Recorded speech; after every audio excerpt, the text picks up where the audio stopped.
And welcome back. An unceremonious introduction to Game 3, the final decider of this best of series. And we're already seeing some very interesting picks coming out. We see the Vayne actually coming out, a pick that we haven't seen in a minute as far as 5v5s are concerned. And also the cast then.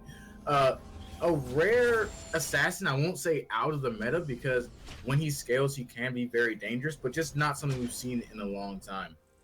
Well, Cassidon is something that's actually being experimented with at the top levels as a possible counter to a lot of the meta. He's been having a lot of quite big climb in solo queue as far as his win rate has gone up. As Riot does, they like to nerf everything around a champion until that champion looks extremely broken, right? So it's about that time of the year where they need to nerf Cassidon again. So we'll see how he's able to do within this game. I'm not sure if I like the Cassidon pick within this game, just seeing the opposition, but I'm really hoping that this Cassidon is able to show a fairly good performance. I'm more interested in this Vayne. After last game on the Ezreal, it seems they wanted to give Isis a little bit more of a hard carry potential, being able to scale up on this hyper carry that is the Vayne. Though Ezreal can be a hyper carry in the late game, he really needs to get really strong advantages, about I'd say around 8 kills total by 35 minutes to be able to be that hyper carry. We'll be able to see what Vayne's able to do. Both of these team compositions are very out of the ordinary in how they function, so I'm interested. And you're actually right, we see the MF support, something that we usually only really see when it comes with an Ashe AD carry, but this time it's coming with a Jhin. And also, we're looking at the Jhin start, and we've seen this more and more frequently. The longsword with 3 pots, it's a lot more sustained, and it helps them get to that serrated dirt a lot faster. As we see a lot of standard starts, nothing too crazy. The Karma will get back to lane a little bit late, but otherwise, both teams going at it even toe-to-toe.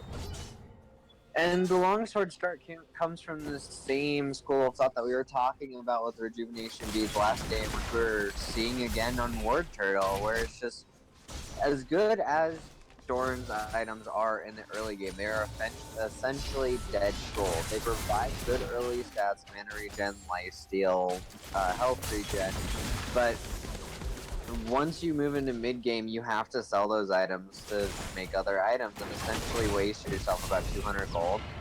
So when you buy something like a longsword or a rejuvenation bead that can still service you in the early game, it is just so much better for your overall gold efficiency and makes your farm and your early leads just that much better. And we see a lot of early trading coming out of the bot lane. And let's also look at the just overall team composition wise for these two teams.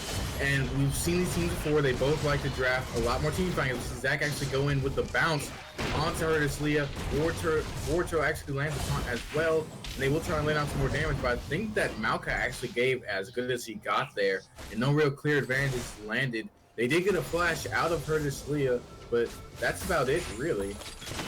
It's been a few patches now, which is interesting, since Zach has only really been coming into the top of A tier, possibly low S tier, as we're moving into 7.4, 7.3. Since his E indicator was changed, so that it makes it a little bit easier to flash his elastic slingshot. It's just peculiar timing. I think that we're going to see a lot more Zach coming out now that Stoneborn Pact is in the game as of 7.5, but... Oh, and we'll see Ultimate Ace get ulted on, not ulted on top of, but rushed by Dragonite, level 99, and that'll be actually first blood going to Ninja Blood 2. A very good gank coming out. He came down from topside river, a little bit cheeky coming around from the back lane entrance. And that's exactly what this Cassidon needed. And Ninja Blood has already shown a lot of prowess on assassins in this matchup so far. And now he actually has a lead in lane on Cassidon, who can be very, very dangerous when it comes to these team fights.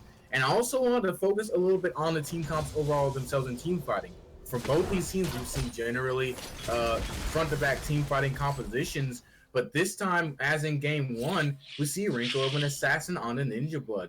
And that'll be something that Squirtle has to deal with, as they're more of a team that wants prolonged fights with the Anivia being able to control spacing and zoning in these fights and just let the Vayne kind of get a whole bunch of DPS onto their carries. As we see a little bit of training going on in top lane.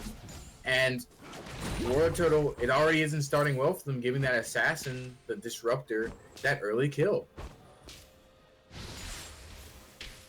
The interesting thing about you drawing a similarity to game one is that much like game two, both of these compositions want to do fairly the same thing. Both these compositions have an interesting teamfight dynamic in that they're both teamfight compositions, but they want the enemy team to come into them. The MF wants you to come in so that you can get her Make It Rain and bullet time going. You want to have more long-range engages with Jhin in general. You want to get vision advantage in positions where you can then run away to get casted and over walls in order to assassinate people. The same can be said for Squirtle here. They want people to come into them with the Anivia ulti to allow Zac to displace them and CC them and allow that Anivia ulti to do the majority of the damage. And then once they're chunked down, Vayne can infiltrate the backline and just delete them with the late game crit build. So I'm interested to see how both of these teams are able to set up vision and prioritize their objectives so that they can get the correct timing. And Butterfield actually tried to land a bounce, nice gank onto the mid lane to try and relieve some pressure from Ultimate Ace, but it actually worked, and it actually didn't work, and actually we'll see Butterfield himself take a lot of poke coming in from this Cassin and the Hecarim, as Hecarim will return to his bottom side jungle. And I also wanted to, while we have a lot of time here, discuss the impact of these top laners in these team fights. Now, we both know that Shin has a lot more forms of engage, as far as he can TP in the fights, he can also stand united, and he has the taunt working for him. And so, what kind of roles, split push and otherwise, will these top laners be fulfilling in this game, especially mid and late game? Maokai is going to be able to deal with the split push of the Shen a lot more effectively than the Rumble was able to last game. The important thing to note here is that, like, Shen's going to be able to influence the team fights in ways that Maokai cannot. But if Repot Maokai is able to play these team fights front to back, Maokai is definitely going to have an advantage as far as his role and his kit as a tank within the actual, like, team fights. And actually, that was a funny interaction. I don't know if anyone caught it, but the cast and Q actually followed Ultimate Ace all the way back to base. A little bit of a funny League of Legends thing, something Rito obviously didn't prepare for. But Dragonite will be sitting in this ramp push looking for a gank. He actually already popped his ghost. He'll move up, but there's a ward there to spot him out. I don't think anything will come of it. He had level 6 looking to influence the bot lane, but not able to get anything doing. And speaking more onto these team comps while the action is still slow, just looking at it, if you think about it, Squirtle kind of has to wait for teams to come into them, because if Zac goes in too far ahead of his team, there's the onslaught of shadows to separate the rest of his backline from him, and that's an easy kill onto the Zac, and then Maokai can disrupt the backline on his own as well. So in terms of, we see Butterfield once he can go in, trying to find a gank on this Cassin, but he's hit level 6 now, and until they get him OOM, he's almost impossible to gank this early. But just back to the overall team comp talk again, I feel like in full view retrospect, Repot might have a little bit more of an advantage just because of the two different forms of front to back team fighting engage they have in these compositions. I think that Repot won the draft this game. I thoroughly believe that. Just looking at the way that the dynamics play out, it's not that Squirtle has a bad team composition or that what they're doing is incorrect. I think that as little as team compositions can mean sometimes, that Repot did win the draft this game. Yeah. And we'll actually see we saw the bullet time and the curtain call come out from the bot lane of Repot Maokai, trying to push out Squirtle's Karma and their Vayne.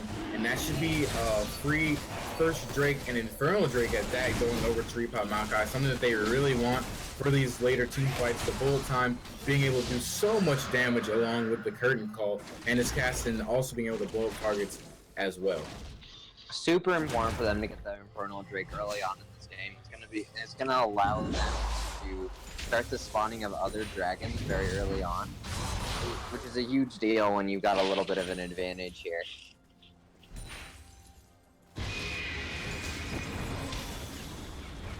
And let's get a tiny bit into the game. Is still pretty slow, and Zach looks like he's gonna go for a gank, but he decides to back off of it. As far as item spikes as well, because Cassidy is known as a roaming mid laner. You can affect the side lanes a lot. As we see Zach going for another gank on a Ninja Blood, and I don't know why he keeps using this lane. And Cassidy can very easily avoid these ganks. Maybe trying to relieve some of the pressure on the ultimate ace. But I mean, it's not like he's gonna force Cassidy out of the lane. And as far as item spikes go for these two mid laners, they are both slowly scaling mid laners as far as they both have to get that Rod of Ages first. But this Cassidy is already well on his way to beating the Anivia to it. And then right after that, she still has to scale up to that Saracen Brace as well. The interesting thing about Anivia, when you talk about picking her within a 5 seed, you don't expect her to be relevant until past 25 minutes. Much like an Ezreal pick, though Ezreal does have a little bit more efficiency in the mid game. She's going to be 750 gold behind the Cassidy as far as getting her Roa spike, which is really the first big item spike that you see within this mid lane matchup. That's going to be pretty defining. And she's already down CS, which just makes it way more difficult to be able to get these big ticket items that Anivia needs to be able to function effectively. And we'll see a gank come out top lane, a flash twisted advance coming out from Leah with the charge. They also have Shadow dropping down on the War Throne. He will go down. That'll be first blood on this Heckler. If they can convert this to a first tower blood, this is going to be huge. And actually, Zach is going to gank in bot lane as well to respond, and that'll be Minecraft Holmes getting the kill on the ADC Kai. And I think they were not able to catch up to tier 7 onto this Karma. And the first action we've seen in this game has been a trade going toward either lane's top training kills for bot lane. Interestingly, just resetting the lane for Maokai up at top. And, oh, a lot of chase coming out from that Vayne. Let's see if he can force something. No, he still has a flash. I'm pretty sure that was a flash with tier 7. That was a free kill onto her, onto the Vayne, which would have been a really huge deal for this hyperscaler. But interesting to note, just random fact, if you buy a Lich Bane with Cassidy Will, and the Shen builds a banner command, the Sheen proc is actually changed into magic damage, so the Lich Bane does not even actually help you clear out the banner minion. That's actually fun facts. I didn't know that. We'll see if that actually comes into play. We saw how much trouble War Turtle was having last game clearing out the banner minion, as we see it on that Shin try and go in and lay some damage down on this Maokai. And hopefully we won't see another 1v1 between Banner Command Cannon Minion and Cassidy, but who knows? We still have a long game to go here. As we see, once again, both teams kind of reset and lanes go back to even again, but you see obviously that Repot Maokai has a push advantage in all 3 lanes right now. And that's just the sign of how this early game has been going. I think that at this point the goal differential is actually negligible. It's too early on to actually tell anything, though. A 2k gold lead is not insubstantial at this point in the game. I think that we're going to need to see how the game goes to really determine who's favored. And hopefully we see some action soon, especially from the side of Squirtle. They have to kind of beat out this scaling composition that kind of is in favor of Repot Maokai right now. Once the Cassidy scales, and he is ahead of Anivia right now in scaling, it's going to be hard to stop him for this mid-game spike. And I actually see the curtain call get dropped. Mycroft gets hit. Level 99 comes in with the onslaught shadow. He gets both of them in it, and Mycroft is looking to go down right here. The what's his name? Jin will pick that up actually for the kill over to him, but Vayne will be able to escape. And actually, I believe that whose TP was that? I think Hurtis actually channeled her TP to try and join that fight, but was told not to. Now it'll be a TP down coming in the top lane, but the kill was given to the Jin.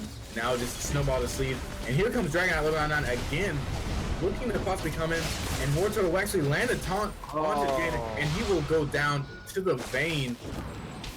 Very good max range taunt. Just punishing the overextension by 80 Maokai there. I think that has been the thorn in the side of Repot Maokai throughout this series. It's been little overextension, little overconfidences that lead into big advances and big volleys. And we'll see a little bit more trading come out around the map. And I think the key thing there was that Squirtle saw that Hurtislia used her TP and that it was coming off cooldown. She did not complete it, so it gave Shin the ability to come down to the bot lane unchallenged and punish that overextend. And so they traded that out. And even though it is still in the favor of Repot Maokai, I believe they did get they got a 1-for-1 out of that. I'm sorry. So it is actually just an even trade, and things kind of go back to normal. But actually, I take that back. It still is in the favor of Repot because that just means that no advantages were gained by Squirtle, and the scaling continues. Well, you also need to remember that any even trade is at the advantage of the team that is behind, because you want to just get yourselves to those points where your gold equals out just as far as item spikes. You want to try and punish back timing and such. So, obviously still good for Repot Maokai to continue to push their advantage, but at the same time, you gotta be content with that as Squirtle, being able to get a little bit more gold onto the people that are important. And just look at the wards they already have set up for Repot Maokai, already getting ready to try and take this next Ocean Drake. And Night Ninja Blood 2 landing down a lot of good poke, that level 6 damage coming out as we've seen. He's on level 11, but you know, the damage from that ultimate, the full chain combo coming out. And actually looks like Tier 7 has been caught out a bit. The Zac will go in, but you see the onslaught shouts into the backline. Mycroft will take out Tier 7, but then Dragonite responds by taking out Aces, and he gets a double kill onto the combo. Now will wipe out the bottom lane of Squirtle, and that should be another Drake going down to Repot Maokai. And actually, Ninja will try and go in onto the Anivia, but she stuns him before he can actually get any good damage and try and translate it into a kill. And again, you start looking at these games from a perspective, it's all about tempo. And Repot's going to be able to get a dragon here unless they can get a miracle steal here on Butter Freelo, but it doesn't even look like he's going to try. And they need to be able to get a little bit of this tempo back if they hope to be able to close some of this almost 4K gold lead right now. Yep, the gap is growing bigger and bigger. And Sticks, now what's Repot Maokai's next step to continue to extend this lead? Right now, that Jake and Karma are so juicy and easily diveable. They have so much vision in the bot side jungle. They literally just need to shove in, wait for bullet time to come back up. As soon as it is, immediately dive the bot lane with vision on the Shen, with the Maokai able to interrupt the channel.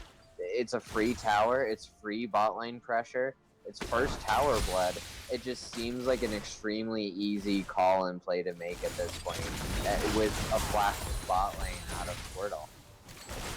And as you see, they already have the wards. Well, they had the wards set up for it, but it seemed like they've all but timed out.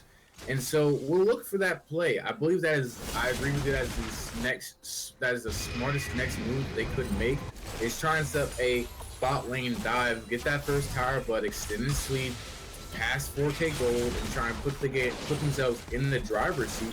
And then I think for Squirtle, what they want to do is just make sure to have that Shin ultimate ready to kind of counter the dive and just have their jungler around to the bottom side, have everything set up to counter this next play. They're not looking to be proactive right now. I think what they want to do is just be somewhat reactive and hopefully win the next team fight.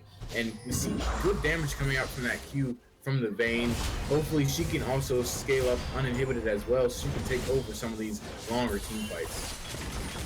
This Vayne is going to be the saving grace for them in mid-game. Their extremely strong IE shield spike is going to be huge for the amount of damage that they can put out during team fights, but there is an argument to be made to go and attack the global here and just force the Shen down so that he can't actually be relevant once he gets into fights. But at this point, I think that Repot Maokai just needs to try and put a snake through the heart of this game. They have the gold advantage, they have the tempo advantage. They just need to put their foot down on the approach to the game. And we see her is coming in. She TP'd in, trying to twist the advance and the flash, and now being ultimate ace and procs. The onside shadow did come out from Hecarim as well. That will be a kill going to Caston and a kill going to Maokai. And we see action in the bot lane as well.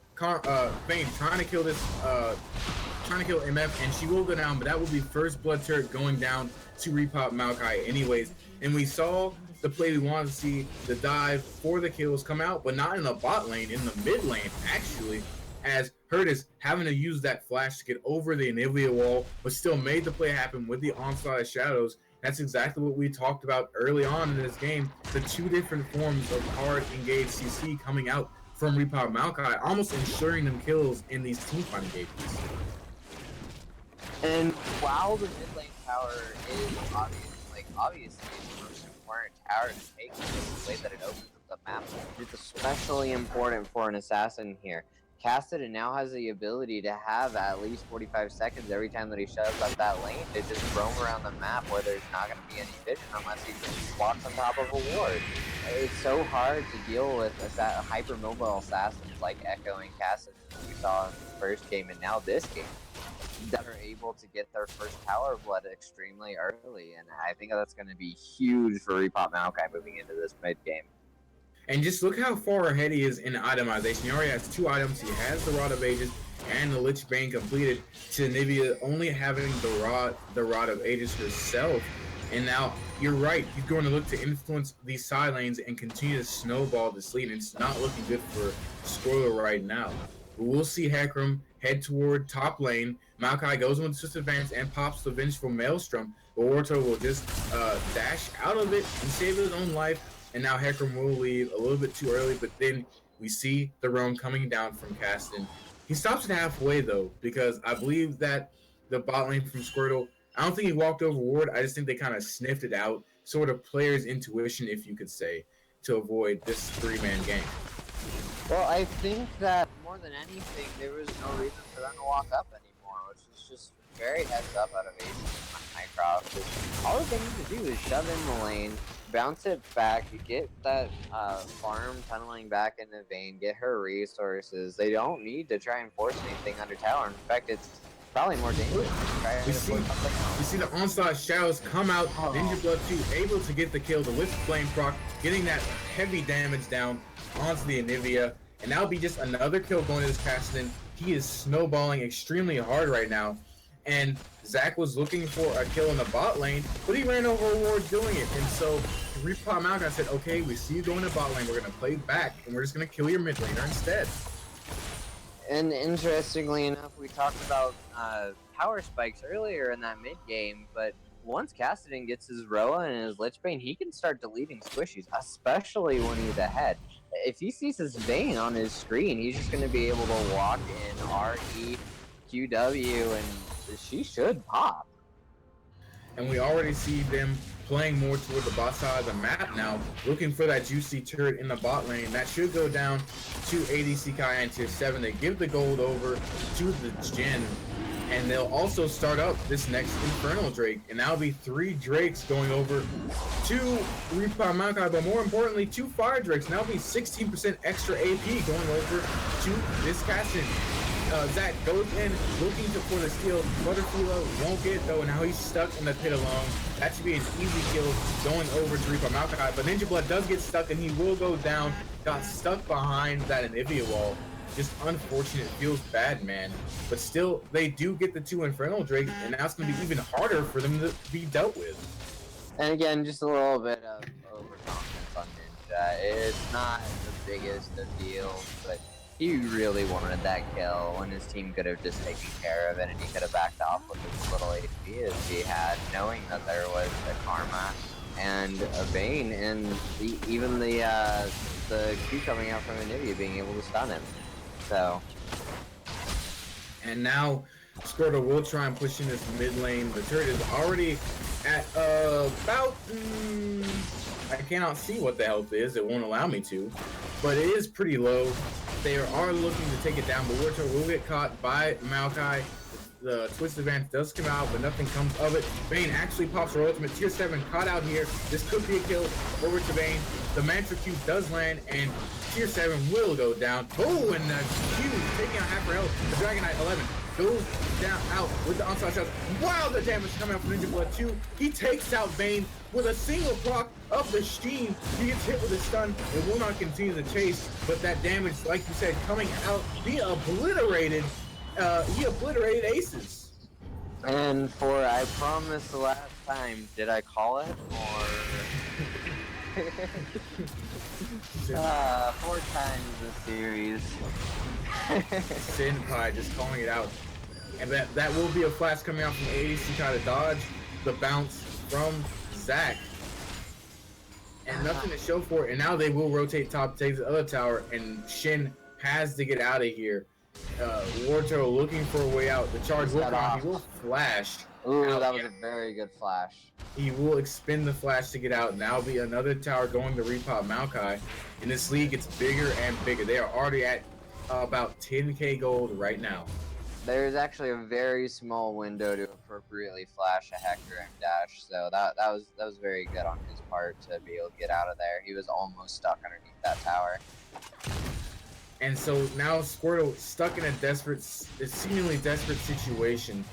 They're trying to look for proactive plays, trying to catch people out, but a lot of the members on this Repot Maokai team are just too mobile, and Jin doesn't have to be near the front line to actually deal damage and engage. And we'll see them push mid again. Courtesy of flashing gets the twist advantage, pops the Vengeful Maelstrom, the onslaught challenge comes out as well. You see Ninja Blood, keep your eyes on him. He will try and look to pop the target. He goes in on aces. The bullet time comes out, gets all members, and now will be almost a clean wipe. They are still chasing. 3 members are left up. Mycroft could be the next one to go down, but no, Dragon Knight goes in. He wants the penta. Mycroft does go down, and now be 2 members left. That is a 1-for-4 in favor of Repot Maokai. Actually, no, that'll be just a 1-for-3.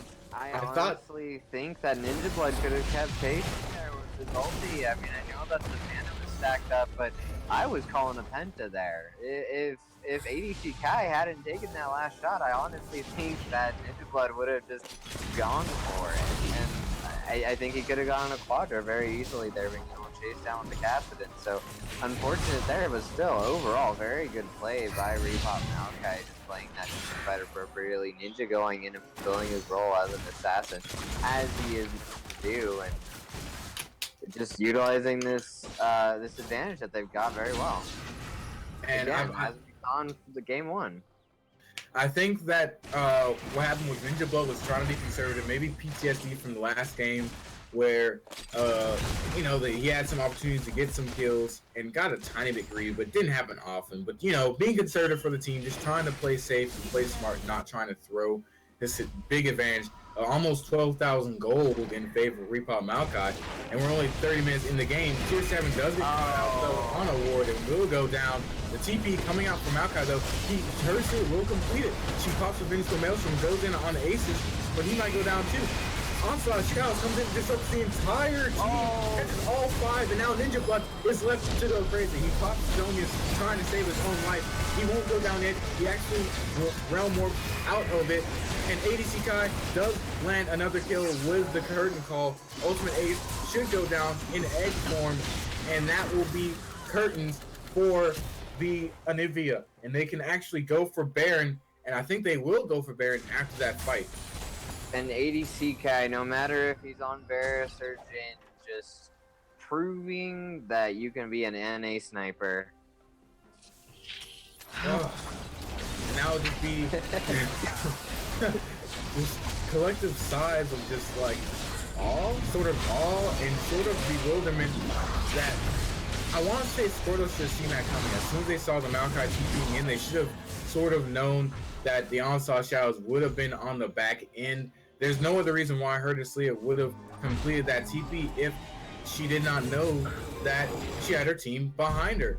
And now there's nothing to really stop Repot Maokai, and it's another game, just like game one. We're seeing, oh, how long does it take them to actually finish the game this time? Another Infernal Drake about to come up too. Just everything seeming to go in the way of Repot Maokai game, and don't let your eyes be fooled. It looks like a 15k gold lead, but you have to add in the gold value of these fire dragons to just increasingly give them more and more effective gold value and make all of these items so much more gold efficient for them. It's ridiculous.